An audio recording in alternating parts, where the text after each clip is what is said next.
Hi there, Steve McGee back in Parliament for the second last week of the year. So it's been a busy year.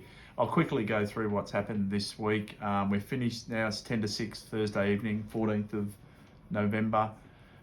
We've had four pieces of legislation that's gone through the Parliament this week and passed. We introduced the tobacco legislation, which will mean we'll be introducing tobacco licences for facilities that sell tobacco. So that was passed this afternoon, and that's really great. And there are major penalties, and this is to try and stop the illicit tobacco market, and also what's going on with the firebombing of some of these tobacco shops. So it won't fix all the problems, but it'll go a long way to remove some of the characters out of that type of business that's leading to organised crime. The other legislation has been the state taxation bill, which I spoke on today, where there's been some amendments to some taxation bills, which is good. Also the aged care legislation, and again, good legislation supporting our aged care facilities and our aged care residents. So that's a good thing. And also the statute law, which is quite boring, but still you've got to do it. And it was passed this week in Parliament. So some changes to statute law, repealing of some of the laws. Some of the other things that have gone on, some of the events that have happened. We've had National Survivors Day, which was terrific. And it was great to see them in Parliament. Australian Open were here, just advertising and promoting the tennis for the Australian Open in January next year. It's important. It's one of our major events, one of the biggest major events that we have in the state of Victoria. It brings a lot of money into the state, a lot of visitors, so that's good.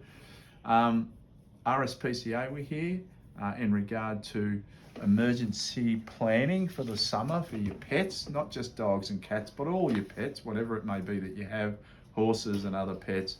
Make sure it looks like it's going to be a long, dry, hot summer.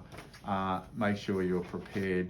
And the emergency planning's around if we have any disasters like fires or floods or things like that. So be prepared, and you can get on the RSPCA's website and they've got a checklist of things that you can do. It's worthwhile having a look at it. So thank you to the RSPCA for coming in. The Stroke Foundation, we're here today talking about their report. It's a great report. 2 people every 11 minutes suffer a stroke in this state, and it's important to recognise, to prevent more than recognise, but to prevent having a stroke. And there are some risk factors like high blood pressure, high cholesterol, obesity, smoking, drinking. I nearly tick all those boxes, but anyway, prevention's the key. But the research and the response to stroke signs and symptoms has been amazing by our emergency services.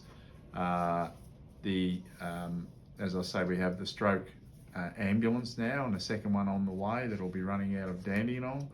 And the medicos and what they do is amazing, and the recovery is much better now if we can get to people quick enough, and if we can provide the anti-blood clotting drugs, then the outcomes are incredible. And of course, the signs and symptoms are the FAST signs and symptoms, which means face, arms, speech, and time.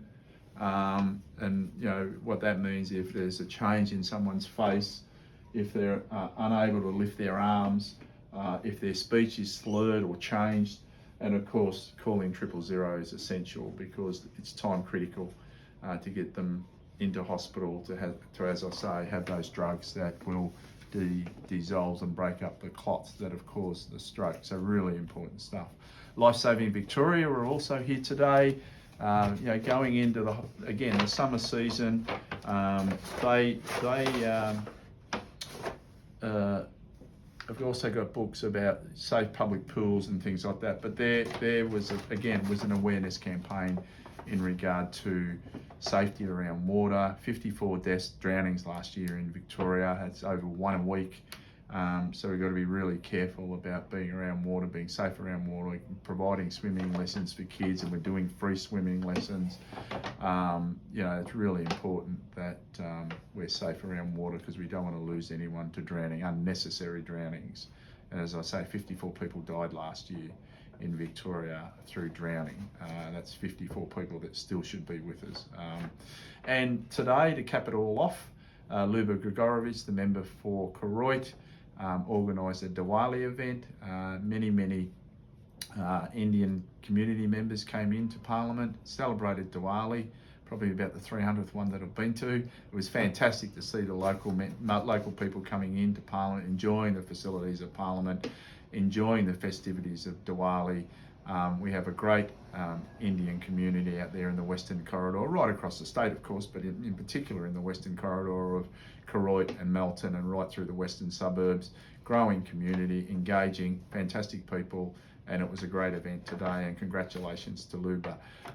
So that's it for this week. I'm off to the Medical Research Awards tonight at the Sofitel Hotel with Deputy Premier and Minister Carroll to present awards to some of our fantastic medical researchers here in this state, world-renowned medical researchers in this state, and again, we're very lucky to have them.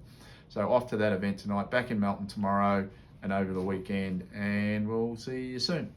Bye.